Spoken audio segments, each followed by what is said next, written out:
How to find coordinates on Google Maps. If any day you are a Google Map user to see the various kind of location on your places, and any day you would like to find the coordinates or see the coordinates on the Google Map but you do not know how to do that, just follow the following steps. For this, first of all, you have to launch the Google Maps on your mobile device. For that, you can go to the search icon on your mobile device and then search maps out there.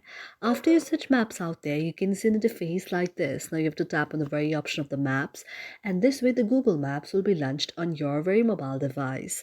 After Google Map is launched on your very mobile device, now in order to find the very coordinates and in order to just copy the coordinates, what you have to do is you can tap on any of the place like this. Now in order to just know the coordinates of the place, you have to just zoom in and then you have to tap on the very place.